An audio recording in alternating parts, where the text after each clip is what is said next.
పితా పుత్ర పవిత్రాత్మ నామమున ఆమెన్. క్రీస్తునాథుని యందు మిక్కిలి ప్రియ సహోదరి సహోదరులారా, ఆగమన కాల మొదటి ఆదివార వాక్య పరిచర్యకి మిమ్మందరినీ ప్రేమతో ఆహ్వానిస్తున్నాను. మత్తయి శుభవార్త 24వ అధ్యాయము 42 నుండి 44 వరకు పవిత్ర వచనములు.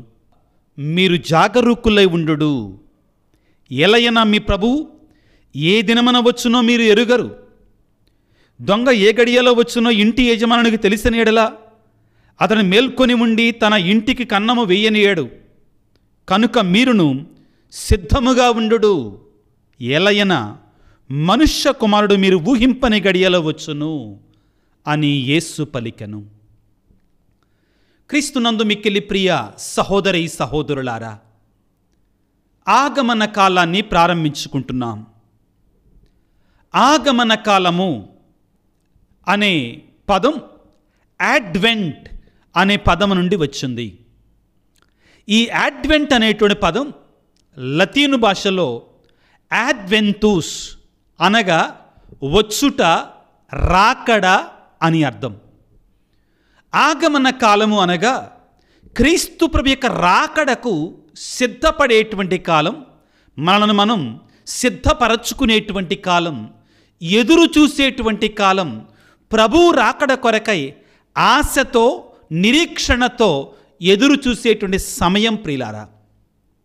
ఈ ఆగమన కాలం అంతా కూడా మనం క్రైస్తవులం మొదటిగా ఆ ప్రభు యొక్క మొదటి రాకడ 2000 సంవత్సరాల క్రితం ఆ యొక్క మొదటి క్రిస్మస్ పండగ రోజున బెత్లెహేము నగరములో దేవుడే మానవుడై ఒక పసిబాలునిగా ఈ లోకములో జన్మించినటువంటి ఆ చారిత్రక ఘట్టాన్ని మనందరం నెమరవేసుకోవడానికి, ఆ ఘట్టాన్ని మరొకసారి మనం పునరావలోకనం చేసుకోవటానికి, మరొకసారి అనుభవించటానికి ప్రియులారా సిద్ధపడేటువంటి కాలం క్రిస్మస్ పండగని డిసెంబర్ 25వ తారీఖున మనందరం కలిసి ఆ బాలయేసు పండగ చేసుకోవడానికి మనను మనం ఆత్మీయంగా సిద్ధపడేటువంటి కాలం ప్రియులారా. అదేవిధంగా అదే సమయంలో ప్రభు యొక్క రెండవ రాకడ కొరకై సిద్ధపడేటువంటి సమయం. మన హృదయాన్ని క్రీస్తు ప్రభువుకి యుక్తమైనటువంటి విధంగా సిద్ధపరచి ఆ ప్రభువు మన హృదయంలోనికి ప్రవేశించినప్పుడు మనం యోగ్యమైన రీతిలో ఉండులాగున మనం సిద్ధపరచుకునేటువంటి కాలం. ప్రభువు రాబోతున్నాడు. ఈనాటి వాక్యమంతా దాని గురించే. ముందుకు వెళదాం. ప్రభువు రాబోతున్నాడు. తన రెండవ రాకడలో తప్పనిసరిగా ఆయన రాబోతున్నాడు, మనకి ఇష్టం ఉన్నా లేకపోయినా. కానీ ఆ ప్రభు యొక్క రాకడ కొరకై మనము ఏ రీతిగా సిద్ధపడి ఉన్నాం, యోగ్యమైన విధముగా ఉన్నామా లేదా అని మనం ఆత్మపరిశీలన చేసుకొని సిద్ధపడే సమయం ఆగమన కాలం ప్రియులారా. ఇక మూడవది, అనుదినము ప్రతిదినము ఆ క్రీస్తు భగవానుడు మనలోనికి మన వద్దకి వివిధ రూపాలలో వస్తూనే ఉంటాడు. ఆయన వ్యక్తుల రూపములో, సంఘటనల రూపములో, అదేవిధంగా తలంపుల రూపములో, వివిధ సందర్భాల రూపములో యేసు ప్రభు మన వద్దకు వస్తూనే ఉంటాడు. ఆయన కృప మన వద్దకు వస్తూనే ఉంటుంది. మనం ఏ విధంగా ఆ ప్రభు యొక్క రాకడ కొరకై ఆ ప్రభు యొక్క కృపను స్వీకరించడానికి సిద్ధపడి ఉన్నాం, మనం సిద్ధపరచుకునేటువంటి కాలం ప్రియులకు దేవుని బిడ్డలారా. ఆగమన కాలము అనగా ప్రభు యొక్క రాకడ కాలము, ప్రభు యొక్క రాకడ కొరకై సిద్ధపడేటువంటి కాలం ప్రియులకు దేవుని బిడ్డలారా. 1944వ సంవత్సరం డిసెంబర్ నెల మొట్టమొదటి ఆదివారం అనగా ఆగమన కాలపు ఆదివారం. రెండవ ప్రపంచ యుద్ధం ముగుస్తున్న సమయంలో ఫ్రాన్స్ దేశములో యుద్ధములో పట్టుబడిన సైనికులందరినీ కూడా జర్మనీ దేశంలో ఉన్నటువంటి బూకెన్వాల్డ్ అనేటువంటి ఆ పట్టణం దగ్గరలో యుద్ధ ఖైదీలు ఉంచే చెరసాలలో వాళ్ళని ఉంచారు. మంచు దట్టంగా పడుతుంది, -20 డిగ్రీలు, ఎముకలు కొరికేటువంటి చలి. అటువంటి సమయంలో ప్రియులారా 24 సంవత్సరాల వయసున్నటువంటి మార్షల్ వాన్ అనే సైనికుడు ఖైదీగా ఉన్నాడు, యుద్ధంలో పట్టుబడ్డాడు. ఆ చలిలో ఆ అర్ధరాత్రి సమయంలో తన దగ్గర ఉన్న ఒక చెక్క మొక్కతోటి, చిన్న చెక్క మొక్కతోటి యేసు ప్రభు యొక్క, చిన్నారి బాలయేసు యొక్క దివ్య స్వరూపాన్ని చెక్కుకున్నాడు.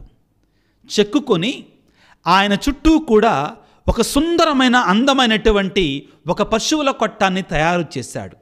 తయారు చేసి తనతో పాటు ఉన్నటువంటి ఒక 6 కథోలిక సైనికులను ఆహ్వానించాడు.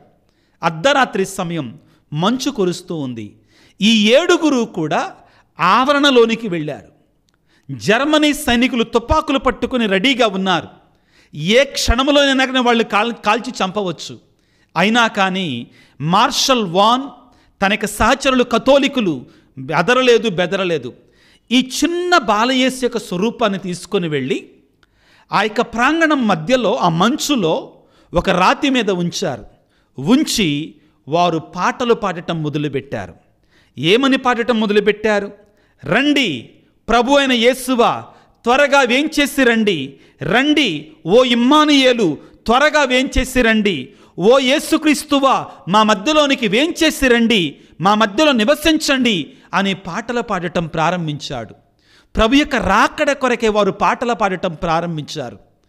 జర్మన్ సైనికులు ఏమీ చేయలేకపోయారు. ఆ సమయంలో ప్రియులారా, ఈ మార్షల్ వాన్ తాను పొందినటువంటి ఆధ్యాత్మిక అనుభూతిని గురించి ఆయన తన డైరీలో ఈ విధంగా రాసుకున్నాడు. ఆ సమయంలో మేము ఆ చిన్నారి బాలయేసు చుట్టూ ఖైదీలుగా ఉండి ఆ ప్రభు యొక్క రాకడ కొరక ఎదురు చూస్తూ మేము పాటలు పాడి ప్రార్థన చేస్తుండగా మా కళ్ళన్నీ నీళ్లతో నిండిపోయాయి.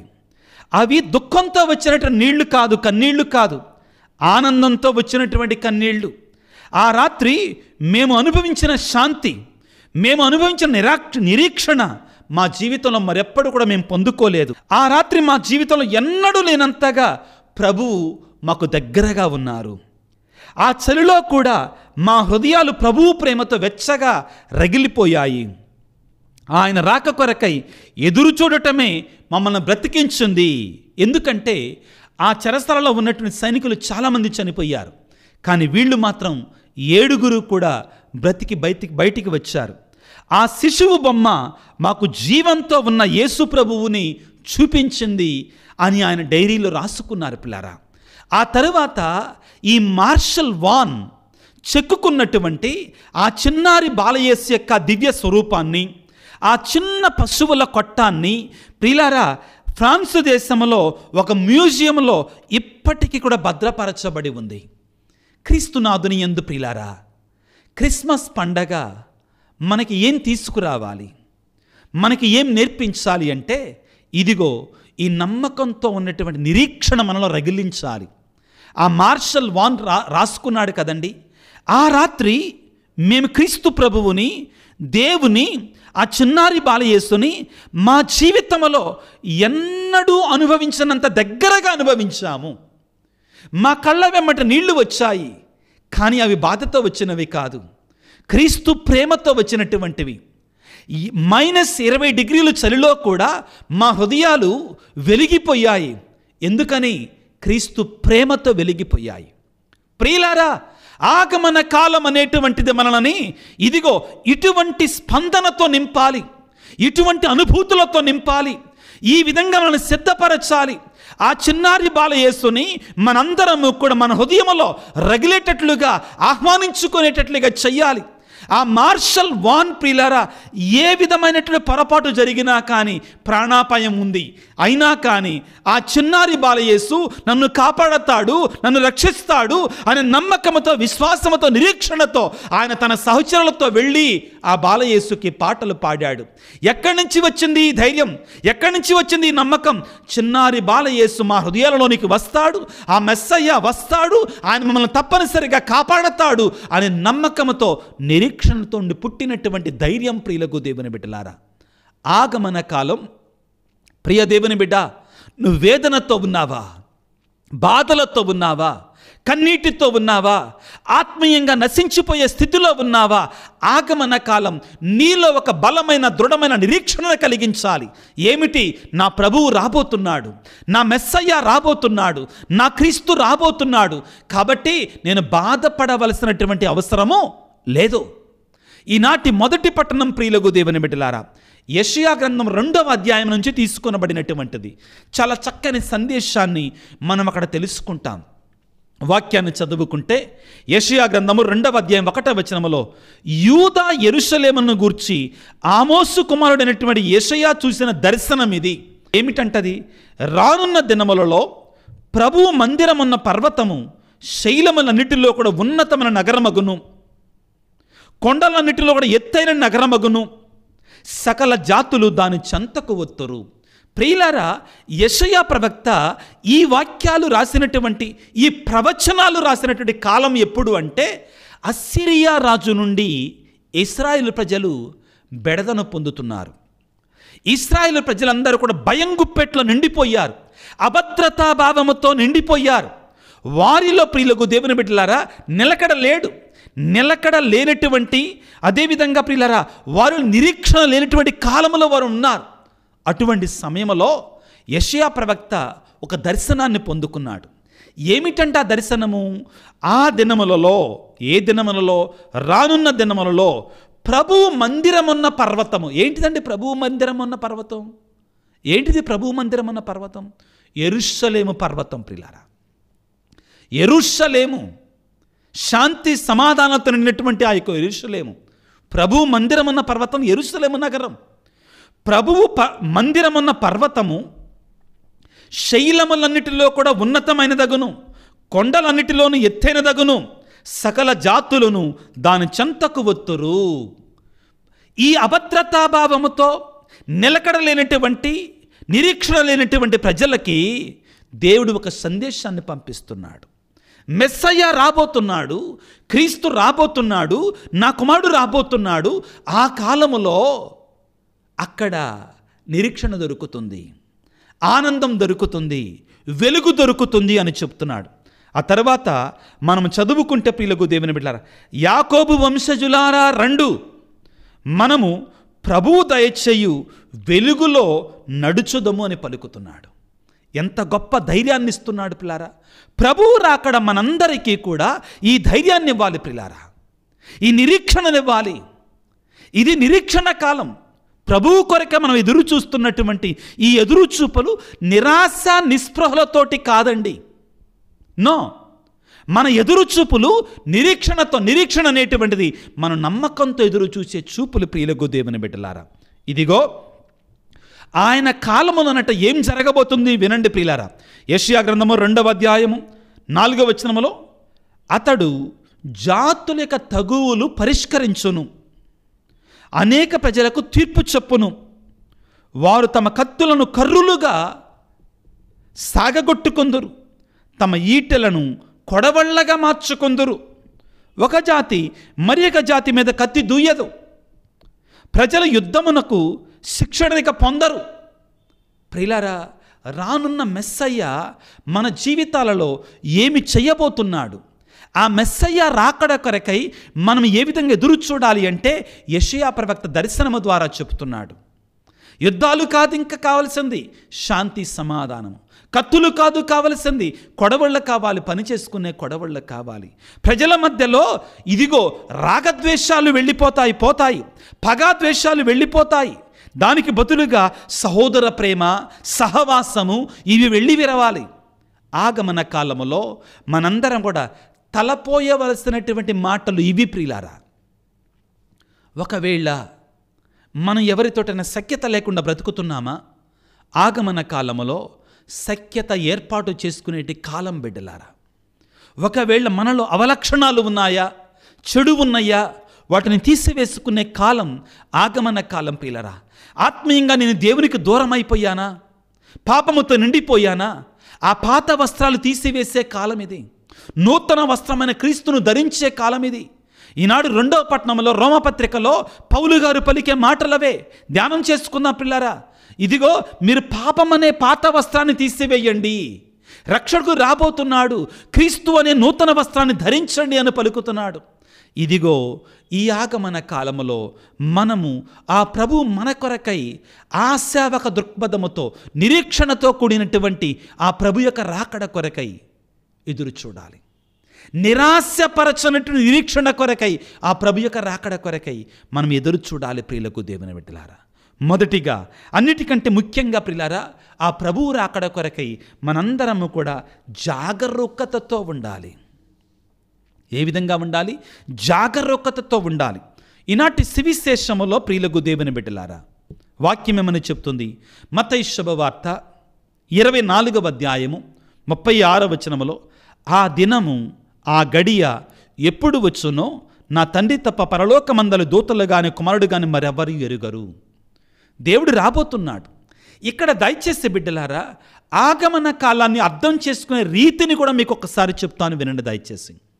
నిజమే, మనందరము కూడా ప్రభు యొక్క మొదటి రాకడ అనగా ఆ యొక్క పశువుల కొట్టములో బాలయేసు జన్మించినటువంటి ఆ మొదటి రాకడ కొరకై, దాన్ని స్మరించుకోవటం కొరకై, దాన్ని మరొక్కసారి మనం అనుభవపూర్వకంగా తెలుసుకోవటం కొరకే క్రిస్మస్ పండుగ రోజున మనందరం కూడా సిద్ధపడుతున్నాం, కరెక్టే. కానీ ఈ సిద్ధపాటు మనని ఆ ప్రభు యొక్క చివరి రాకడ కొరకై, కడరాకడ కొరకై, రెండవ రాకడ కొరకై సిద్ధపరచాలి. అంటే మన మరణానికి, అంటే ప్రభువును కలుసుకునేటువంటి ఆ సమయానికి మనం సిద్ధపరచాలి పిల్లారా. ప్రభు ఒకవేళ ఈ రోజున నన్ను పిలుచుకుంటే, ఈ రోజున ప్రభు వచ్చి నా తలుపు తడితే, విజయ్ ఇంక రా, నీ సమయం భూమి మీద అయిపోయింది అన్నాడనుకో, అదే నాకు ప్రభు యొక్క రాకడ. దానికోసం నేను సిద్ధపడాలి. నేను పుట్టినప్పటి నుంచి సుమారుగా 49 క్రిస్మస్ పండుగలు పసిబాలునిగా ఉన్నప్పటి నుంచి కూడా మా అమ్మ బలమైన దృఢమైనటి కథోలిక బిడ్డ కాబట్టి ఆమె తప్పనిసరిగా నన్ను పసిగుడ్డుగా ఉన్నప్పుడే గుడి తీసుకొని వెళ్ళింది. మాకందరికి 8వ రోజు 9వ రోజున జ్ఞానస్థానం ఇప్పించింది. కాబట్టి నేను నమ్ముతున్నాను, ఆ మొదటి క్రిస్మస్ నుండి ఈ క్రిస్మస్ వరకు నేను ఏ క్రిస్మస్ను కూడా బీరుబాలేదని. కాబట్టి 49 క్రిస్మస్లు చూశాను. కానీ ఈ 49 క్రిస్మస్లు కూడా నన్ను ఆ ప్రభు యొక్క నా జీవితంలో ఆ ప్రభువుని మరణము ద్వారా కలిసేటువంటి, ఉత్థానము ద్వారా కలిసేటువంటి ఆ రాకడ కొరకే సిద్ధపరచాలి. ఎస్, అది ముఖ్యం ప్రియులారా. ఆ యేసయ్య నా హృదయంలో జన్మించకపోతే, ఏ గుడిలోనో పుడితేనో నాకేంటి ప్రయోజనం? నాకేంటి ప్రయోజనం? అలనాడు ప్రియులారా, మార్షల్ వాన్ యుద్ధ ఖైదీగా ఉండి కూడా ఆనాడు ఆ చిన్నారి బాలయేసుని తన దగ్గర ఉన్న చెక్కతోటి చెక్కుకొని చేతులు చాచి చిరునవ్వుతో ఆ యొక్క యుద్ధములో ఆ యొక్క ఖైదీగా ఉండి ప్రాణాలను గుప్పెట్లో పెట్టుకుని ఉన్నటువంటి అతని జీవితంలో కూడా నమ్మకాన్ని, నిరీక్షణని, ఆనందాన్ని నింపగలిగాడు ఆ యేసయ్య. నీ జీవితంలో, నా జీవితంలో కూడా ప్రియులారా, ఆ చిన్నారి బాలయేసు ఈ నిరీక్షణ, ఈ నమ్మకాన్ని నింపగలగాలి. ప్రభు ఎప్పుడు వస్తాడో తెలియదు. కాబట్టి ఏమంటున్నాడు? నోవా దినములలో ఎట్లుండునో మనుష్య కుమారుని రాకడ కూడా అట్లే ఉండును. నోవా దినములలో ప్రజలు ఎలాగా ఉన్నారంటండి? మత్తయి శుభవార్త 24వ అధ్యాయం 38వ వచనంలో, జలప్రళయమునకు ముందు నోవా ఓడలో ప్రవేశించు వరకు జనులు తినుచు త్రాగుచు వివాహమాడుచుండిరి. లెక్కలేదు పిల్లరా. నోవా ఒక పడవను తయారు చేస్తున్నాడు, పెద్ద పడవ, అది చిన్న పడవ కాదండి. అన్ని జాతుల జంతువులు, వారి కుటుంబము, పక్షులు అన్నీ కూడా ఆ పడవలో ఉండబోతున్నాయి, ఓడలో ఉండబోతున్నాయి. ఆయన ఆ ఓడను తయారు చేస్తుంటే వీళ్ళందరూ ఏం చేస్తున్నారు? ఎగతాళిగా జీవించారు, అవహేళనగా జీవించారు. ఇంకా ఏం జరిగింది బిడ్డలారా? ఆయన లోపలికి వెళుతుంటే వీళ్ళు మాత్రం తినుచు తాగుచు విందులు వినోదాలతో వివాహాలతో గడిపారు. వాళ్ళు భయపడాలి కదా, ఏంటి ఈయన పరిశుద్ధుడు పుణ్యాత్ముడు ఇలా చేస్తున్నాడంటే ఏదో ఉంది ఇందులో మర్మం అని భయపడాలి కదా. అటువంటిది ఏమీ లేదు. ఈ ప్రపంచం అలాగా లేదా? ఇప్పుడు నువ్వు జీవిస్తున్న ప్రపంచం అలాగా లేదా? ఎవరు భయపడుతున్నారని దేవుడికి? ఎవరు భయపడుతున్నారు దేవునికి హెచ్చరికలకే? గట్టిగా వాక్యాన్ని చెబితే, గట్టిగా గద్దిస్తే, ఫాదర్ గారిని అంత గట్టిగా చెప్పమాకండి మీరు వాక్యాన్ని. పాపాన్ని గురించి ఎవరు మాట్లాడుతున్నారు ఈ రోజుల్లో? పాపం గురించి మాట్లాడితే పక్కగా తిప్పుకుంటున్నారండి. చెడుని గురించి మాట్లాడితే పక్కగా తిప్పుకుంటున్నారండి. అన్నిటినీ కూడా పాపంగా చూడటం, చిన్న చిన్న తప్పులుగా చూస్తున్నారు. చిన్న చిన్న తప్పులుగా చూస్తున్నామండి. పాపం అది అని భయపడటం ఇష్టం లేదు ఎవరికి కూడా. ఏం కాదు, అన్నీ ఓకే. ఈ రోజుల్లో మనం ఎటువంటి మెస్సయ్య కావాలని కోరుకుంటున్నాం? ఎటువంటి యేసయ్య కావాలని కోరుకుంటున్నాం? ప్రేమామయుడైనటువంటి మెస్సయ్య, కరుణామయుడైన మెస్సయ్య. నిజమే, ఆయన ప్రేమామయుడే, కరుణామయుడే. కానీ ఆయన ప్రేమతోటి, ఆయన కరుణతోటి నువ్వు ఆడుకుంటే, ఆయన ప్రేమతో, ఆయన కరుణతో నువ్వు ఆడుకుంటే, అప్పుడు నువ్వు న్యాయాధిపతి అయినటువంటి యేసయ్యను చూస్తావు. అప్పుడు నీవు ఆ యూదా గోత్రపు సింహాన్ని నువ్వు చూస్తావు. జాగ్రత్త బిడ్డ, జాగ్రత్త. ఎలాగా ఉన్నామంటే ప్రియులారా, మనం బయటికి మనం కనబడటానికి ప్రియులకు దేవుని బిడ్డలారా ప్రార్థనకి వెళతాం, బైబిల్ చదువుతాం, ఆరాధనకి వెళతాం. కానీ మనం చేసే లంచగొండితనాన్ని మనం విడిచిపెట్టట్లా, మనం చేసే మోసాలు మనం విడిచిపెట్టట్లా, మనం చేసే పాపాలు మనం విడిచిపెట్టట్లా. అవునా కాదంటారండి? ఇలాగ ఉన్నాయి మన బ్రతుకులు ప్రియులారా. నోవా కాలంలో ఎట్లున్నారో ప్రజలు, అదేవిధంగా మనుష్య కుమారుని యొక్క రాకడలో కూడా ఉంటారు. అదేవిధంగా మనుష్య కుమారుని యొక్క రాకడలో కూడా ఉంటారు.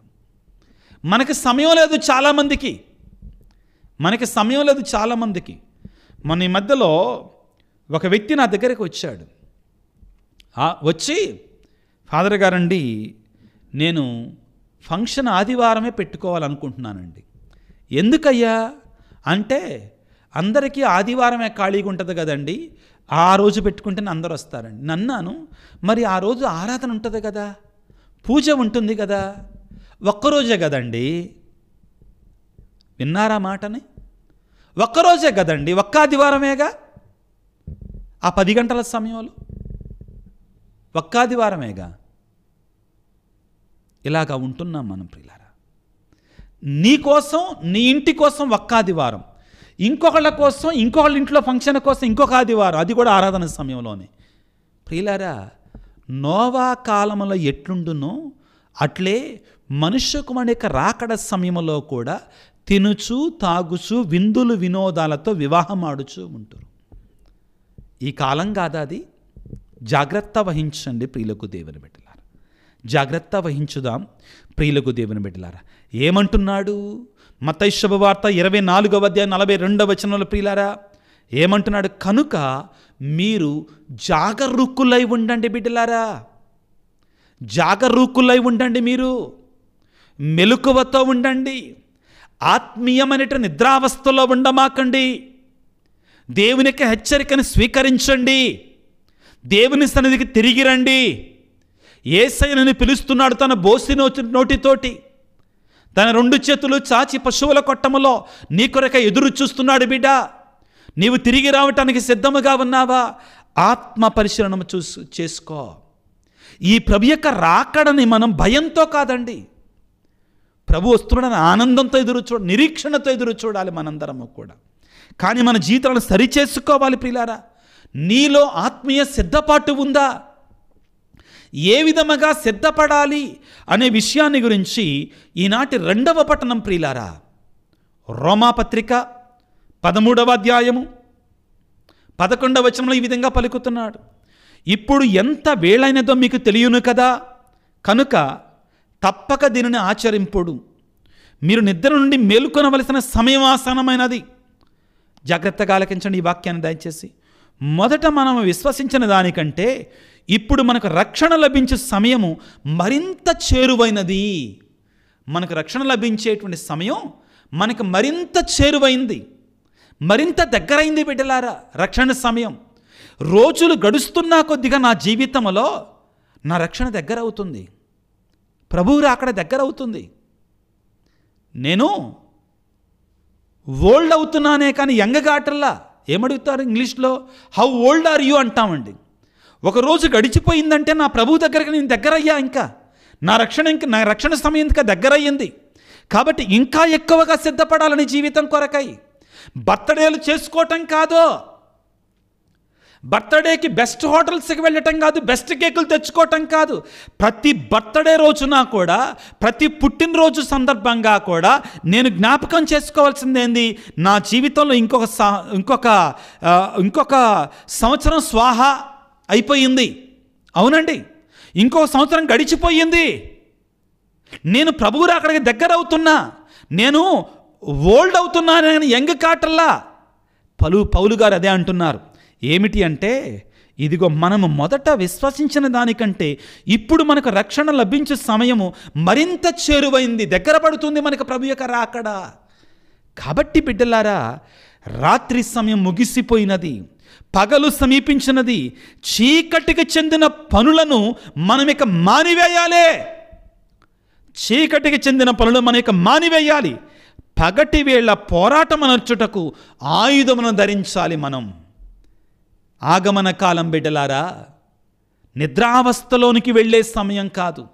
మేల్కొని ఉండి ప్రభు రాకడ కొరకై సిద్ధపడే సమయం, ఆయుధాలను చేతబూనే సమయం, సైతానుతో పోరాడే సమయం. ఎఫెసీ పత్రిక 6వ అధ్యాయంలో అంటాడు కదా పౌలు గారి పిల్లల 10వ వచనం నుంచి మీరు చదువుకోండి. ఏమిటి అంటాడు? మనం పోరాడుతున్నాం, అంధకార శక్తులతో పోరాడుతున్నాం, సైతాను తంత్రోపాయాలతో మనం పోరాడుతున్నాం. ప్రభు రాకడ సమయంలో మనము కూడా పోరాడుతున్నాం. ఆయుధాలతో మనం సిద్ధంగా పగటి వేళ పోరాటమునర్చుటకై ఆయుధాలు ధరించాలి మనం. చాలా ముఖ్యమైన పట్టణం అండి ఈనాటి 2వ పట్టణం ప్రియులారా. పౌలు రోమీయులకు రాసిన లేఖ 13వ అధ్యాయం 11వ వచనం నుంచి 13వ వచనంలో ఏమంటాడంటే, వెలుతురులో జీవించు ప్రజలుగా సత్ప్రవర్తన కలిగి ఉందాము. ఇక్కడ కూడా ఏమంటాడు వినండి. అక్కడ యేసుప్రభు అన్నాడు, ఇక్కడ మరలా పౌలు గారు అంటున్నాడు, విందులతో కూడినటువంటి అసభ్య ప్రవర్తన కానీ, వినోదములతో కూడిన విందులు కానీ, త్రాగుబోతుతనము కానీ, భోగాలతో కానీ, భోగలాల సత్వముతో కానీ మనము జీవించకూడదు. అది కాదు ఈ ఆగమన కాలంలో మనం చేయాల్సింది. ఆగమన కాలంలో మనం చేయాల్సింది ఇది కాదు. కాబట్టి ప్రియులారా, ఈ ఆగమన కాలంలో కూడా మనం తపస్సు కాలంలో జీవించినట్లుగా జీవించాలి. అవును, ఉపవాసము ప్రార్థనతో మనం ప్రభువు రాకడ కొరకే మనం ఎదురు చూడాలి. ఆ మెస్సయ్య రాకడ కొరకే మనం ఎదురు చూడాలి. ఆగమన కాలం అంటే ఏమిటి ప్రియులారా? ప్రభువు రాకడ కొరకే ఎదురు చూసేటువంటి సమయం, ఆ మెస్సయ్య రాకడ కొరకే ఎదురు చూచేటువంటి సమయం. ఆ క్రీస్తు పుట్టుకను మనం జ్ఞాపకం చేసుకుంటూనే ప్రభు యొక్క 2వ రాకడ కొరకే సిద్ధపడేటువంటి కాలం. అదేవిధంగా దినదినము, అనుదినము, అనుక్షణము కూడా ఆ క్రీస్తు ప్రభు తన కృప ద్వారా మన దగ్గరికి వస్తూనే ఉన్నాడు. ఆ రాకడను మనం గుర్తించే సమయం ఆగమన కాలం. ప్రియులకు దేవుని బిడ్డలారా, ఆగమనము అనగా ప్రభు యొక్క రాకడ సమయము. ఆగమనము అడ్వెంటూస్ అనగా రాకడ, వచ్చుట అని అర్థము. మెస్సయ్య రాకడ సమయము. ఇది ప్రభు యొక్క మొదటి రాకడ, ప్రభు యొక్క 2వ రాకడ, ప్రభు యొక్క మధ్యస్థ రాకడ, మధ్యంతర రాకడకి కూడా మనం సిద్ధపరచుకుంటే రాకడ సమయం. ప్రియులారా, ఏ విధంగా సిద్ధపడాలి? ఇదిగో పౌలు గారు రోమపత్రికలో 13వ అధ్యాయములో ప్రియులారా 13వ వచనం నుంచి ఈ విధంగా అంటున్నాడు, వెలుతురుతో జీవించు ప్రజలుగా సత్ప్రవర్తన కలిగి ఉందము. వినోదములతో కూడిన విందులు కానీ, త్రాగుబోతుతనము కానీ, భోగలాలసత్వము కానీ, అసభ్య ప్రవర్తన కానీ, పోరాటము కానీ, పోట్లాట కానీ, అసూయ కానీ ఉండకూడదు. ఈ సమయంలో మనకి ప్రేమ, వాత్సల్యము, కరుణ, క్షమాపణ, మన్నింపు, వీటితో మనం ముందుకు వెళ్ళాలి ఆగమన కాలముల ప్రియులారా. ఇది దేవుడు మనల్ని కోరుకునేటువంటిది. ఆ తరువాత ముఖ్యమైన మాట ప్రియులారా, పౌలు రోమీయులకు రాసిన పత్రిక 13వ అధ్యాయం 14వ వచనములో ప్రియులారా, ప్రభువైన యేసుక్రీస్తును ధరించాలి మనము. మీ శరీరేచ్ఛలను తృప్తిపరచటంలో మీరు చూపు శ్రద్ధను మానివేయాలి. ఆగమన కాలములో మనం చేయాల్సినటువంటి పనులు ఇవి ప్రియులారా. ఆగమన కాలములో ప్రభు యొక్క రాకడ కొరకే మనం ఎదురు చూడాలి, సిద్ధపడాలి. నువ్వు మోకరించి ప్రార్థన చేసిన ప్రతిసారి కూడా ప్రభు నీ వద్దకు వస్తాడు. బైబిల్ తెరిచి చదువుకున్న ప్రతిసారి కూడా యేసయ్య నీ దగ్గరకు వస్తున్నాడు. ఒక వ్యక్తికి సహాయం చేసిన ప్రతిసారి కూడా యేసయ్య నీ వద్దకు వస్తున్నాడు. ప్రియులకు దేవుని బిడ్డలారా, దివ్య బలి పూజలో పాల్గొన్న ప్రతిసారి కూడా యేసయ్య నీ దగ్గరకు వస్తున్నాడు. జపమాలను జపించిన ప్రతిసారి కూడా యేసయ్య నీ దగ్గరకు వస్తున్నాడు. హృదయ పరివర్తన చెందినప్పుడు, దేవా నేను పాపిని అన్నప్పుడు ప్రతిసారి కూడా ప్రభువుని దగ్గరికి వస్తున్నాడు. ఇక నుండి విందులు, వినోదాలు, భోగలాలసత్వము, శరీర కార్యాలు నేను చెయ్యను అన్న ప్రతిసారి కూడా యేసయ్యని దగ్గరికి వస్తున్నాడు. పిల్లారా, ఆహ్వానించు ఆ యేసయ్యని, ఆ క్రీస్తు ప్రభువును ఆహ్వానించుకో. దర్శన గ్రంథం 3వ అధ్యాయం 20వ వచనంలో పలికినట్లుగా ఆ యేసయ్య ఎల్లప్పుడూ కూడా నీ హృదయ ద్వారము చెంత నిలిచి తలుపు తట్టుచూనే ఉన్నాడు. ఎల్లప్పుడూ తడుచూనే ఉన్నాడు. అనుదినము, అనుక్షణము కూడా ఆ మెస్సయ్య నీ వద్దకు వస్తూనే ఉన్నాడు. గుర్తిస్తున్నావా? ఆహ్వానిస్తున్నావా? సిద్ధపడి ఉన్నావా? ముఖ్యం ప్రియులారా, ఆగమన కాలం దేవుడు మనకు అనుగ్రహించినటువంటి అతి పరిశుద్ధమైనటువంటి కాలం. ఒక బాధాకరమైన విషయం ఈ ఆగమన కాలంలో ఏంటో తెలుసా? ఈ మధ్య కాలంలో నిజంగా జరిగిన సంఘటన. ఒక సిస్టర్ గారిని నేను కలిశాను. ఆ సిస్టర్ గారు నాతోటి క్రిస్మస్ కాలం రాబోతుంది, ఆగమన కాలం రాబోతుంది అనగానే, అబ్బా ఆ సమయంలో చాలా బిజీగా ఉంటామండి, అసలు సమయం ఉండదు, ఎన్నో డెకరేషన్లు, ఎంతోమందిని కలవటం, గిఫ్ట్లు ఇవ్వటం, అసలు సమయం దొరకదు ఫాదర్ గారండి అని చెప్పారు. నిజమే కదా బిడ్డలారా. కానీ ఆగమన కాలం అంటే మనం ప్రశాంతంగా దేవునితో ఏకాంతంగా ఆయనతో ఉండే కాలం బిడ్డలారా. ఆయనను మన హృదయంలోనికి ఆహ్వానించుకునే కాలం బిడ్డలారా.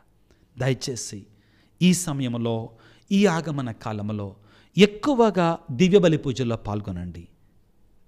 నామమాత్రంగా కాదు, ఆత్మీయంగా పాల్గొనండి. దేవుని యొక్క వాక్యాన్ని చదవండి. మీరు ఎక్కువ చదవాల్సిన అవసరం లేదు బిడ్డలారా. మనకి ఆగమన కాలంలో ఇవ్వబడినటువంటి ఆ పఠనాలు చదువుకొని మీరు ధ్యానం చేస్తే చాలు, మీకు ఆత్మీయ ఆహారం దొరుకుతుంది. కొన్ని పుణ్యకార్యాలు చేయండి. విందులు, వినోదాలు, భోగలాలసత్వాన్ని మానివేయండి. పాపానికి దూరంగా ఉండండి. ఆగమన కాలంలో మాత్రమే అంటలేదండి, ఈ ఆగమన కాలాన్ని ఒక అవకాశంగా మనం వినియోగించుకుందాం. ప్రభు యొక్క రాకడకి మనం సిద్ధపరచుకోవటానికి. బిడ్డలారా, క్రిస్మస్ పండగ రోజున మీరు పొందబోయేటువంటి ఆ దీవెనలు, ఆ ఆశీర్వాదాలు దేని మీద ఆధారపడి ఉంటాయి అంటే, మీరు ఈ ఆగమన కాలాన్ని ఎంత పవిత్రంగా సద్వినియోగం చేసుకున్నారు, ఈ ఆగమన కాలంలో మిమ్మల్ని మీరు ఎంతవరకు సిద్ధపరచుకున్నారు అన్న దాని మీద ఆధారపడి ఉంటాయి. మీరు ఈ ఆగమన కాలంలో ఆత్మీయంగా సిద్ధపడకుండా క్రిస్మస్ పండుగ రోజున దేవుడు నన్ను దీవించాలంటే జరగదది. మొదటి ఆగమన కాలపు ఆదివారం నుండి కూడా మనం సిద్ధపడాలి బిడ్డలారా. సిద్ధపడదాం. మనలో ఉన్న పాపాన్ని తీసివేసుకుందాం, చెడుని తీసివేసుకుందాం, భోగలాలసత్వాన్ని తీసివేసుకుందాం. పౌలు గారు చెప్పినట్లుగా మన యొక్క ఆ శారీరక క్రియలను మనం తీసివేసుకొని ప్రభువును ఆత్మీయంగా మన హృదయాలలోనికి ఆహ్వానించుకుందాం. ఆ క్రీస్తు ప్రభు యొక్క రాకడ కొరకై సిద్ధపడదాం. తలలో వంచి ప్రార్థన చేసుకుందాం. సర్వశక్తిమంతుడా, సర్వోన్నతుడా యేసురాజా, నీ రాకడ కొరకై, నీ జన్మదినోత్సవము కొరకై సిద్ధపడే కాలములో ప్రవేశించాం మేమందరము కూడా. నువ్వు అంటున్నావయ్యా చాలా స్పష్టముగా, ఈ రాకడ కొరకై ఎదురు చూసేటువంటి సమయం ఇది నిరీక్షణతో కూడినట్టు ఆనందముతో ఎదురు చూసేటువంటి కాలం. నీవు మా హృదయాలలో జన్మించాలి అంటే మా హృదయాలను శుద్ధంగా ఉంచుకోవాలి, శుభ్రపరచుకోవాలి, పాపాన్ని తీసివేసుకోవాలి, చెడుని చీకటిని తీసివేయాలి. నా దేవా, మాకు సహాయం చేయండి అయ్యా. నీ పరిశుద్ధాత్మను మాలోనికి పంపించండి నా ప్రభుగా. మాలో ఉన్న పాపాన్ని, మాలో ఉన్న చెడుని, మాలో నుండి శారీరక క్రియలను తీసివేయండి తండ్రి. మాలో పశ్చాత్తాపాన్ని, హృదయ పరివర్తనను రగిలించండి. మా హృదయాన్ని, మా శరీరాన్ని, దేహము దేవుని యొక్క ఆలయమని పౌలు గారు పలుకుతున్నారు, ఈ దేహాన్ని నీ ఆలయముగా మార్చి పరిశుద్ధంగా పవిత్రంగా గడపడానికి, పరిశుద్ధంగా పవిత్రంగా కాపాడుకోవటానికి మా ఆత్మను, మా శరీరాన్ని, మా హృదయాన్ని నీకు నివాస స్థలముగా, పశువుల కొట్టాన్ని కాదు మా హృదయాన్ని పశువుల కొట్టంగా మార్చే కృపను దయచేయండి. ఈనాడు ప్రభువా, ఈ వాక్య పరిచర్యలో పాల్గొంటున్నటువంటి నీ బిడ్డలందరినీ దీవించండి తండ్రి, ఆశీర్వదించండి. వారి కుటుంబాలను దీవించండి నాయన, సంఘాలను దీవించండి నాయన. క్రైస్తవులమైన మేమందరము కూడా ఆత్మీయంగా, ఆధ్యాత్మికంగా సిద్ధపడే బిడ్డలుగా మమ్మల్ని దీవించమని, ఆశీర్వదించమని, మరి ముఖ్యంగా అనారోగ్యంతో బాధపడుతున్న ప్రతి బిడ్డను నీ గాయపడిన హస్తాలతో తాకి శుద్ధి చేయండి, స్వస్థపరచండి. కుటుంబాలలో శాంతిని, సమాధానాన్ని, వివిధ అవసరతలతో, కోరికలతో ప్రార్థించండి స్వామిని అడిగిన ప్రతి బిడ్డను, ఈ వీడియో క్రింద ఎవరైతే మెసేజ్లు ఉంచుతున్న వారందరినీ, మరి ముఖ్యంగా ప్రభుగా ఈ యొక్క పరిచర్య కొరకై ఇతోధికంగా సహాయం చేస్తున్న ప్రతి బిడ్డని 30 60 నిరంతలుగా దీవించమని మనాదురైన క్రీస్తు ద్వారా వేడుకొనుచున్నాము తండ్రి. ఆమెన్. ప్రభువు మీతో ఉందురుగాక, మీ ఆత్మతో ఉందురుగాక. సర్వశక్తి గల సర్వేశ్వరుడు పిత, పుత్ర, పవిత్రాత్మ మిమ్ము మీ కుటుంబాలను చల్లగా దీవించి ఆశీర్వదించి కాపాడుదురుగాక. God bless you. దేవుడు మిమ్ము దీవించుగాక. ఆమేన్.